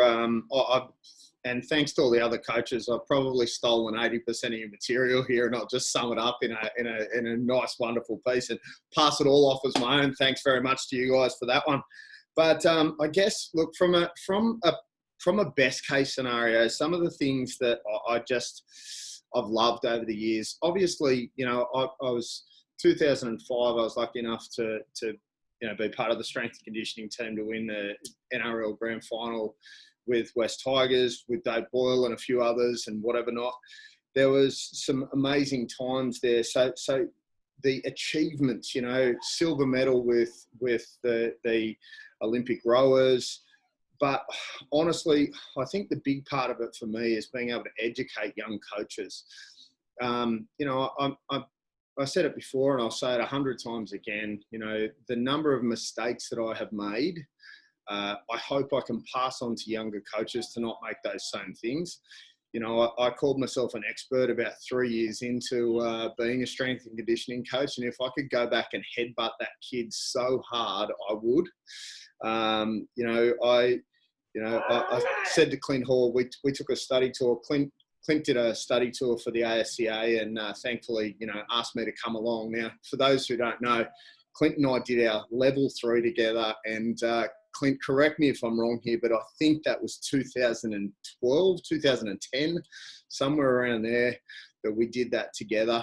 So the relationship that he and I have had the opportunity to build, you know, I've worked in 4 different sports since then, you know, rugby union, rugby league, et cetera, et cetera. So the accountability that I have been able to have through other mentors, and now I'm mentoring others and making sure they're accountable to me, has been huge. And guys, just for anyone who hasn't read the book Conscious Coaching by Brett Bartholomew, Tiernan touched on this earlier. She just said something about her coaching style. My coaching style has changed so much. One of my first ever roles was with West Harbour Rugby Union. And if anyone on the call knows either of the current Wallaby props, Alan Alatoa and Scott Seo, they were both in my first ever junior team. Now, some of the things that I said to those young blokes back in those days, mate, as I said before, I'd love to headbutt myself for what I said and the way I screamed at young people and the way I did things. I was a very different, I was an angry little white boy at that point in time. And now, even though I have no hair, I'm no skinhead in any way, shape or form. So I just want everyone to realise that as a young coach, you say and do things to try and assert authority. And I wish I could go back and change those. So they're some of the worst parts, you know, that I've probably done some things that I would love to take back. I've done some things that have turned me into the coach I am today.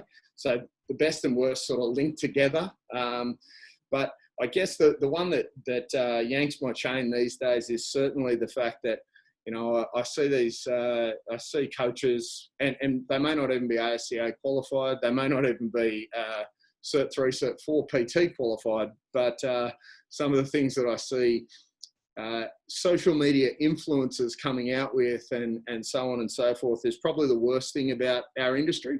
And everyone that I mentor, I am very adamant about the way they use their social media for authenticity. There's something really interesting that I've noticed over the last 5 years especially. I'm sure everyone who's on the panel today will have seen this. We have this very simple philosophy that that our social media must be exciting and controversial and, you know, always, you know, pumping out amazing content. Well, strangely enough, the most number of likes I've ever gotten on a photo was a totally personal thing that had nothing to do with anything but my own personal life. Except if I put my dog up, then I get another couple of hundred likes. So it's very simple for me to remember the fact that we're all human, okay? And I guess with the controversy that's going on in the world today, you know, I'd like everyone to remember that, you know, we're all part of the human race. You know, race, colour, creed, and religious views shouldn't matter. I hope that, you know, I guess, you know, I'll throw another piece of interesting information in. I've got a controversial term that I use all the time, and I think that every S&C should become a PT before they go into the world of S&C. And that's because, as everyone on this call has probably said, selling yourself is one of the hardest things to do. You almost have no choice but to do it in the PT realm. So you actually learn some of the shit skills rather than having to go down that path. Now, look, I don't believe that everyone should actually have to do it, but I just mean in the sense there's a real skill set that comes out of that PT world that most others don't get unless you've thrown yourself into that to that area. So if you never go down the world of PT or private S&C coaching, you know, I want you to remember that there are a whole bunch of books out there that you can, you know, go down the path of, you know, right down to things like the 1 Minute Salesman and things like that. Just get a real understanding of what your sales technique should be. You know, Clint, Hoare and I talk about it all the time. Referral is God, and making sure you portray the best possible image in the industry as you can. Authenticity and making sure that's the case. So lots of bests and worsts in there, guys, and I hope I gave a solid overview of what everyone had sort of spoken about. It's a decent overview from everyone and a little bit of wisdom imparted by yourself. One thing I think that is quite important for us to remember is that we shouldn't try and be like other S&C coaches. We should be ourselves. I've been caught in that in the past. And I swear every coach has at some point where they're trying to reach a different type of level from where they're actually at. And I don't mean by goals, but I mean you're trying to be as good as another S&C for what they're doing. You're trying to achieve what this other person's doing, and it doesn't mean it's just an S&C either. But we tend to lose our own focus if we concentrate on others too much, and focusing on ourselves is the most important aspect. If you focus on yourself, you grow. Focus on everyone else, you don't go anywhere. So it's quite important. Kurt, can I just jump in and say one more thing there? And sorry to jump in, but somebody touched on this earlier about being a mentor, but also having mentors. I think it's really important to have two different types of mentors. There should be a non-paid mentor who you sit down, have a coffee with, shoot the shit with, really go through everything. But I'm a massive believer in paying mentors. If you think you're worth $100 an hour, then why someone that you want to sit down and speak to, why wouldn't you pay them $100 an hour? Like I've got a real bee in my bonnet about that side of things, because if you believe your time is valuable, why wouldn't you value the time of others? And I've had some amazing mentors over the years, you know, the likes of Brett Bartholomew, Michael Boyle, you know, I spent time with Louis Simmons at Westside Barbell, you know, and I've paid all of these people for their time. And I believe that's a reflection of the guys who I was mentored from early in the piece: Chiriako Mesha, Dave Boyle, Dan Baker, you know, the gurus of Australian, you know, Doc Hath, all of these guys that I was really, really fortunate to be, you know, included with, you know, Suki Hobson and people like this. I really strongly believe you've got to look back and get the brilliance and the wisdom of these people that have really put the time under the bar, so to speak, and the time with their head down in books and understand the industry and what we can create if we all work together and look truthfully at our role. Yeah, and a very important point to make, and that we shouldn't expect people to pay for our time if we don't expect to pay for others. In regards to that, let's talk about value a little bit. So I think we all tend to have, or we may have had roles with teams on the side of a private business as well, but we've always had to, we've possibly had to reject clients and accept them. How do you decide when to accept or reject a client or team? Like what goes through your process in doing that? And we're going to start randomly in the middle with Mitch. Mate, it's a good question. It's a ripping question. And I think it definitely changes depending on where you're at in your career and where you're at within your own business or someone else's business. So if, for instance, you're a new EP or a new S&C in a facility, you're probably taking everything that comes your way. Versus if you're in the middle, you're probably starting to make some decisions about, oh, am I going to pick up a team contract on the side, or am I going to take up that little small group that plugs in nicely at 3 p.m. amongst all your night clients, or then pushing later down the line where you are jam-packed, starting to think about, is this going to, one, like bring in money that I need, two, add value to my business and where I want to go. But then three, are there ways in which I can incorporate that lead or those people into existing systems that's not going to add extra time burden into my day? So that is kind of my thought process in that side of things. And I think the semi-private group model has been a revelation from that point of view, where I have been able to help more people than I previously would have, in terms of not just taking on one-on-ones, being able to service more people, but not taking up extra time in my week, if that makes sense. Does that answer your question? Yeah, absolutely. So it's a process, pretty much keeping it nice and simple to decide which way you want to go about it. T. Accepting or denying clients. My biggest one would probably be passing on clients to others that are either experts at it or could do a better job than me. So I think in our industry, we have to be very aware that we can't solve everything all the time, and that's okay. And a really big part of our industry is getting to know those that are experts in their different fields, and being practitioners in a multidisciplinary area, you have to make connections with physios, with surgeons, with all these external stakeholders that have a part in your client's say. But I think someone touched on it before, like I would never give out nutrition advice if I was asked for it. I have my dietitians that I would refer to, and I'd push my client that way. And I think that's what we have to do in our industry. Like, referral is the best compliment you could get.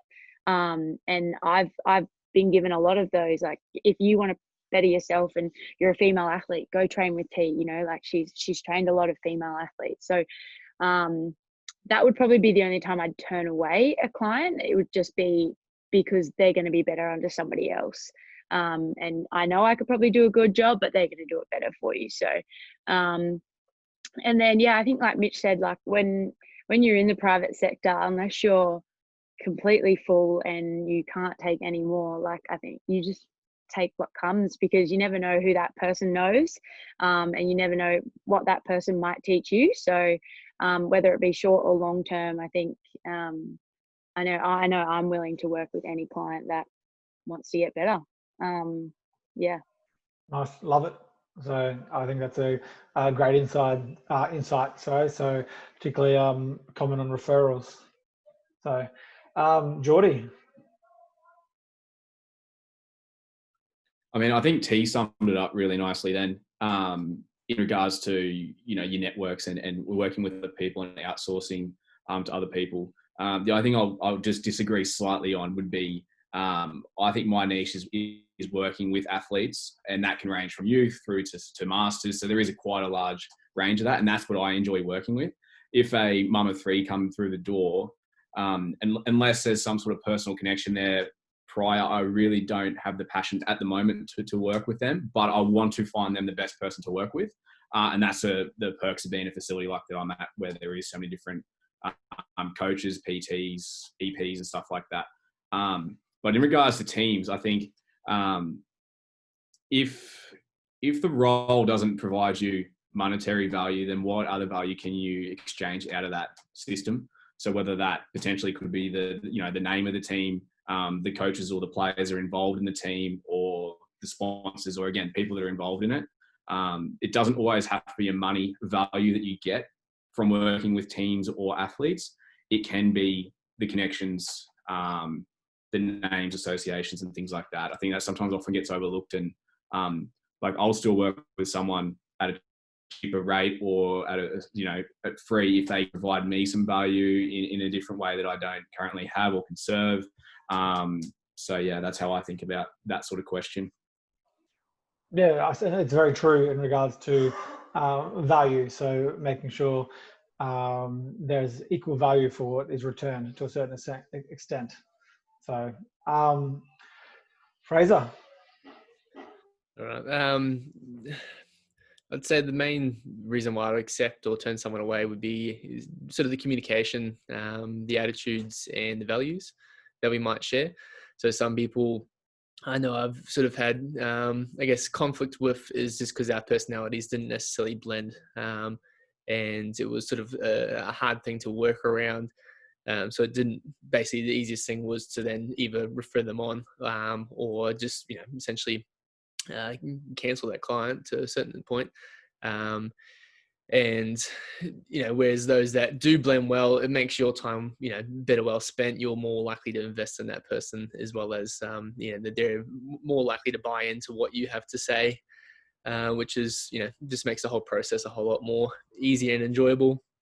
What I would say about sort of Jordi's there, about gaining from whether it's voluntary or actual employment-based work, and the value there, I think it really comes down to what's expected of you, as to what the return is as well.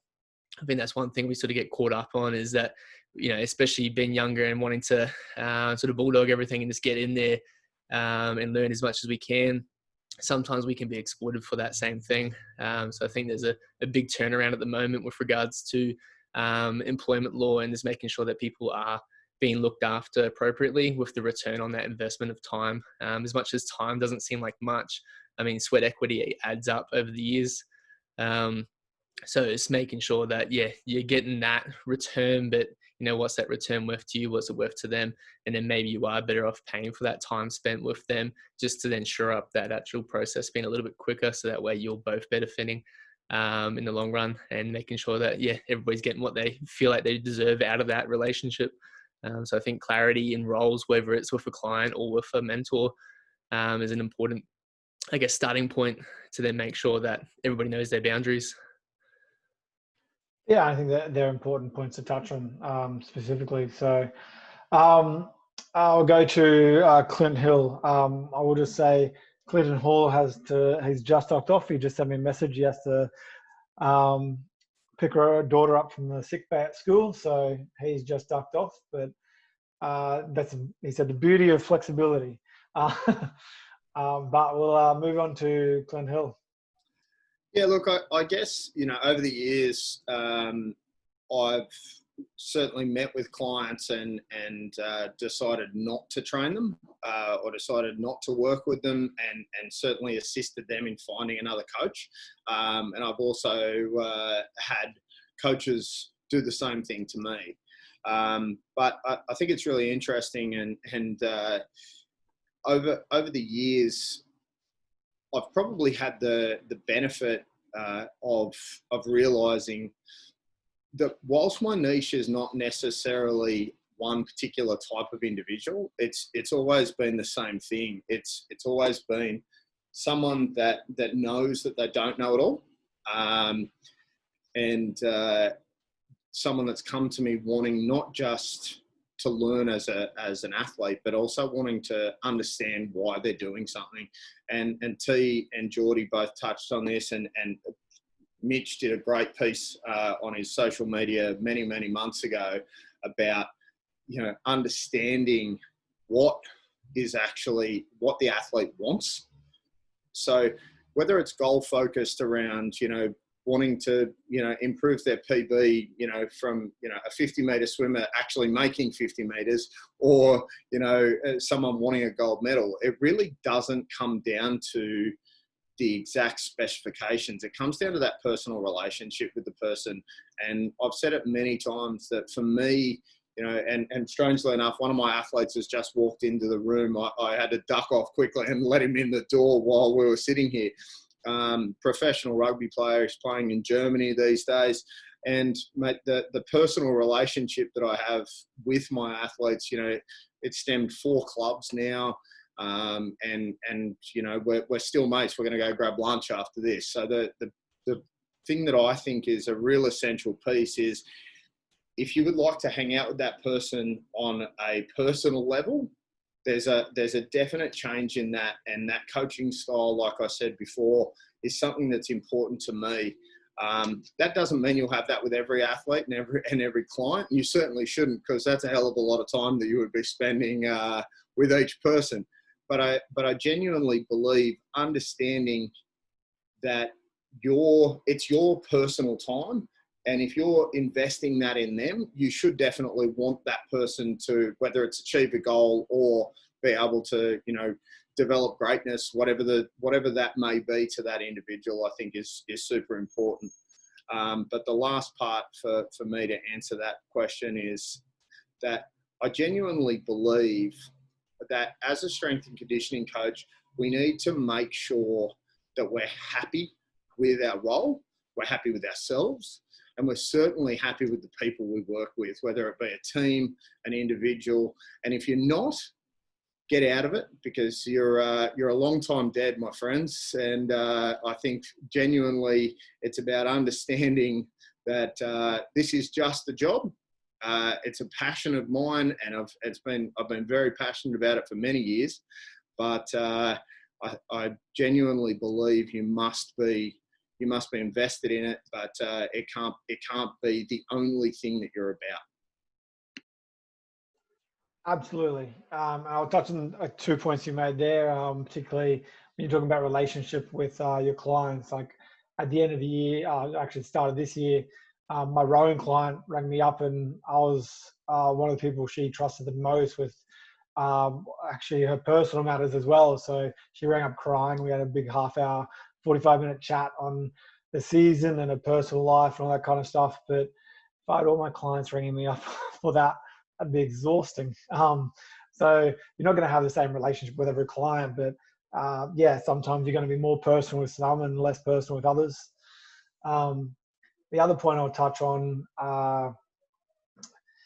is pretty much, I think coaching is to a certain extent an evolution. So in the beginning, we do kind of have to take on everything, not because we have to get somewhere, but for our experience to actually learn all these different avenues. So I worked as a PT, I worked with corporate health and wellness, I worked with veterans, worked with all kinds of conditions along with athletes, and that kind of formed who I was as a coach. But once you've started to get that experience across different populations, you now know how to deal with people, and that's where you start to set that value. And I've been through that mistake experience. We all make mistakes where you become part of something that you're not actually happy or enjoying, and you just stay with it because you're staying with it.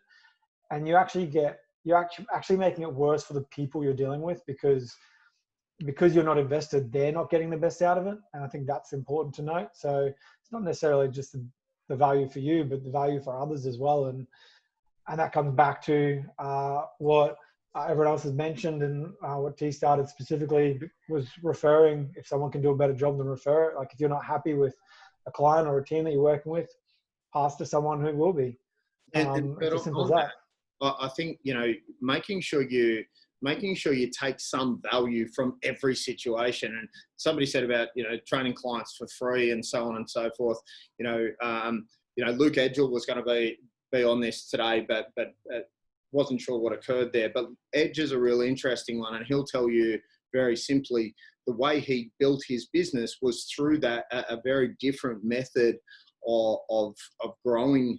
You know, he built it off the back of, you know, doing things for athletes to gain their trust and so on and so forth. And for me, you know, it's an amazing thing that we look at. The value that you place on yourself also comes down to where you want to end up. You know, if you want to eventually charge $150 an hour and you start off by charging $50 an hour, that's totally okay. It's just building through those levels and understanding where your goals are and where you want to go. So, you know, I'm all for, you know, helping athletes. I'm all for helping ourselves. But I think, you know, clearly it's got to be something that each one of us understand. There is an end goal, whether that's winning a competition or charging $150 an hour.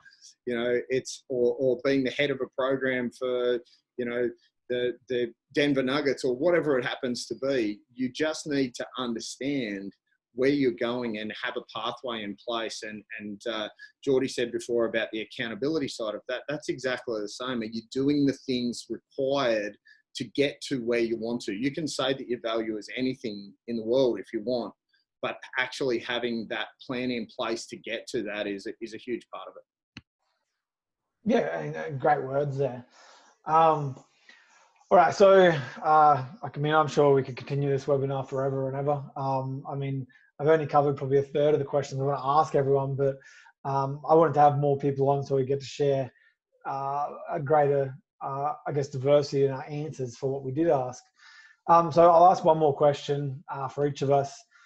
For anyone wanting to go into private industry, what are 3 things you want to say to those people? It could be positive, it could be negative things to be aware of, like any 3 things that you say to anybody wanting to go into the private industry or who's currently working in the private industry. And we're going to start with Jordi here. You stitched me up. Look, definitely the first part's networks. It doesn't matter who you may meet along the way. They know someone who knows someone who knows someone. But on that topic too, you don't have to get along with everybody. Like, you can have different opinions to people within your organization or other coaches in the field. Like, I think there's nothing worse when everyone agrees on a topic, because there is no room for growth. There is no room for diversity. It's just a general consensus, which never really leads anywhere. And eventually somewhere down the line, someone is going to disagree with something, and then it just all crumbles away. So that's number 1. Number 2 is something I touched on before is get your systems right, whether that's with your programming. So like personally, I use Team Builder. I'm sure everyone uses some sort of software. But within that program or that software is great, but, you know, is everything else set up very well so you can operate effectively and efficiently, which is, again, something I've personally addressed recently to nail those systems right. So that's with the coaching side. Then you've got your business and your admin side as well.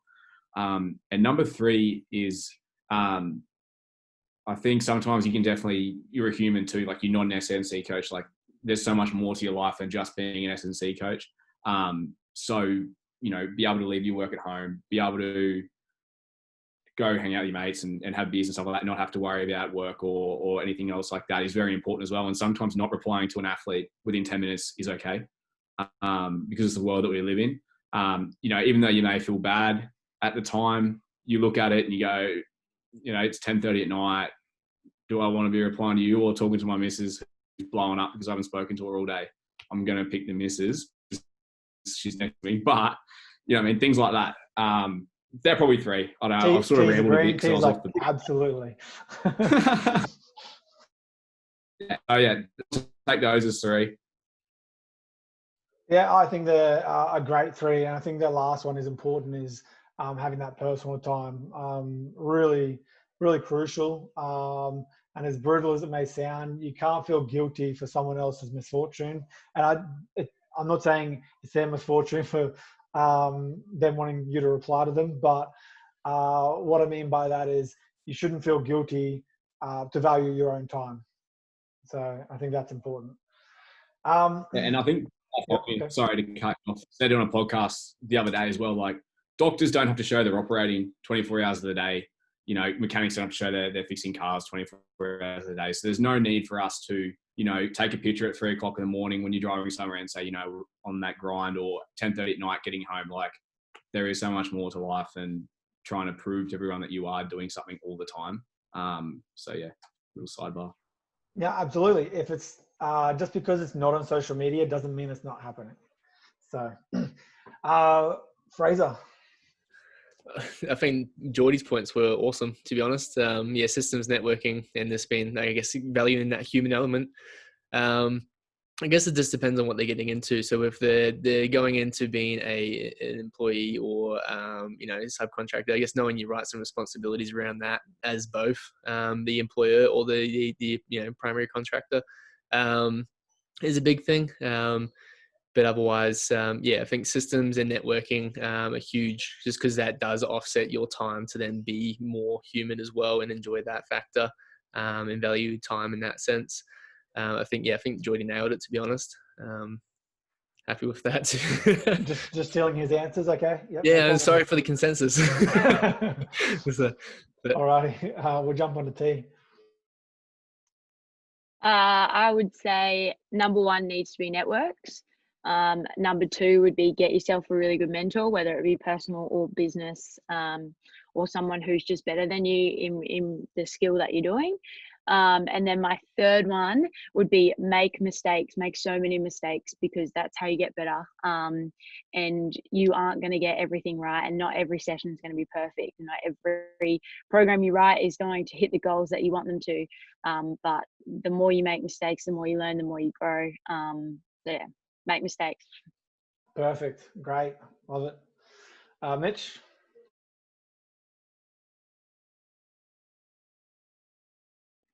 Oh, sorry, mate. Am I back? Yep, you're back. Beautiful. Yeah, echo everything that those other guys just said. And then I'll add a couple of extra ones, because definitely valuing your own time is huge. And like, for instance, I value still being able to play footy because it gives me time with my little brother. And if I had to give that up for work, well, then I wouldn't be as happy as I am in my own personal life. So I think that's a huge one. But then I'll add on to that definitely, like, you can't help everyone is a big one. And something that I've had to go through, and I don't know whether everyone else will agree with this, is you can't deliver the same service to everyone. It has to be tiered. Some people are going to get your best program or your best version of yourself and the best relationship, but then some, you just can't deliver the same level of service to everyone. And then some people just don't get better or aren't in the right mental headspace to get better. So, you know, there's other stuff going on in the background. I think that's a big one. One of my biggest learning curves over the last kind of like 2 or 3 years. Definitely know your rights, like something as simple as superannuation and what you're entitled to there, along with understanding that you need to set up all your tax stuff and all the back end. As boring as it sounds, it is super crucial to giving you the headspace to go and, you know, explore your systems and your programming and all the other stuff. And then understanding that time for money is a massive thing. And it sounds like Klinton have set themselves up really well in the online space, and it's definitely been one of our biggest ventures in looking into things like online programming and all that side of things, where it isn't time for money, and you can set aside clear hours during the week to do that stuff, and it's just an extra stream of income. And, you know, other people talk about it all the time. An extra stream of income on top of your coaching can be really refreshing. So I think that's three or four, maybe 4 or 5. But yeah. Yeah, I think there were 4 points there. So you're not always chucking more. Slipped an extra on it. And last but not least, Clint. Yeah, look, guys, I guess, you know, I could reiterate almost every single thing that you've all said. So, and I think it's really important to say something different. So I'll throw a whole bunch of different things in. The first one that I would say is read everything you can get your hands on. Make sure that you do not just read, you know, strength and conditioning journals. Make sure you read, you know, things about resilience. Make sure you read things about, you know, I guess, you know, autobiographies, read things about making money, read things about, being happy. I don't give two shits, just read. Just to jump in there, I think that's important in regards to getting along with clients as well, not just for your own knowledge, but I feel having a little bit of knowledge about everything will make you the best conversationalist for your clients. So. Mate, and that's a great one, because, sometimes you need to remember that there's that moment where you've got to pull that person away and give them that 90 seconds recovery. Talk about something completely different, talk about the how amazing their brand new shoes are, or whatever it happens to be, because sometimes you need to learn to break out of that mental space so that they can go back into that next lift. Let's say they've missed a PB, and you're trying to get them to push through that, or they've had a shit game the week before, and you need to really help them get through that space. Sitting here right now, I've got 9 books that are within arm's reach. My table is always littered with different things. Right now I've got Tools of the Titan, Daily Stoic, Meditations by Marcus Aurelius, Outliers, The Resilience Project, Becoming Supernatural by Dr. Joe Dispenza, The Get Better Method. Like, honestly, there's only one there that's actually something to do with S&C. But every part of it is to do with strength and conditioning. It's because it's to do with us being better so that we can be a better coach, better person, better human. So that's the first one. Spread yourself to different sports. Okay. I had I made the trek to the US very early in my career. So I started my first degree in 1997. And in 1999, I went to the US, met Louis Simmons for the first time amongst a whole bunch of others, and did a 3-month internship with Mike Boyle. Those of you who don't know, Mike Boyle does a lot with baseball. I knew absolutely 2/5 about baseball at the time. It was one of those things that taught me a huge amount. I learned a huge amount about a different sport, about different ways of doing things, and heard about people getting paid amounts of money that I didn't realise was possible in sport. But what it also did for me was change the way I looked at an athlete, because these guys were in the ability of, that some of them went on to play for, major league teams and so on and so forth. But the point is, I knew nothing about baseball, and I got to draw so many factors back to my own sport, which was rugby union at the time. So please get outside of your comfort zone, jump into a different sport. You will learn something. You'll learn a drill that you can take back to have some fun with. And then I guess, the third and final one for me is, in youth, remember you know nothing. And as you get older, remember you know nothing. So if I can teach one thing to every single person here, keep learning, please. Speak to, I'll learn as much from someone who's in first year uni as I will that is just about to finish their career. Stay open. Don't be a closed book. Make sure you realise that everyone has something to teach you. You have something to teach them. And to quote David Boyle, and as I do quite a lot, because as one of my most amazing mentors and probably the best chest on any human being that I've ever seen in my entire life, I would certainly say that I don't know everything, but I know someone who does. I like the quote. I really like the quote. So, like I said, could be having this conversation for ages. There's so many more things I want to ask and that we can share. But for now, we'll cut this at 2 hours. We've been on the chat for a while. I didn't realize it was going for so long until earlier. But thanks for everyone for actually joining. I think it's been really great to get the difference in opinions, but also to see how everyone operates differently and with similar themes as well. So would you be happy for me to share your emails to any participants as well if they had any questions? Sure thing. Yep. Sweet. Awesome. So I want to stop this. This will jump onto YouTube and Spotify. I'll send everyone the links. So you can listen if you want, share if you want, do whatever you want with it. But thanks again for joining. But we'll all be in touch. Hey, and guys, on behalf of the other coaches on the panel, and sorry for jumping in, thank you, Kurt, for having us. Those are great opportunities. And for the younger coaches out there that are listening to this, if you want to be on something like this with Kurt, reach out. Reach out to people who run podcasts. Get involved. It's a great way to promote your own business, your own S&C style. But it's also really important to understand that, you know, there's people on here that I'd never heard of until Kurt introduced me to, you know, and I think it's really important. And you know, I get called the stubborn old man at 42 years old, and you know, been around the traps a while.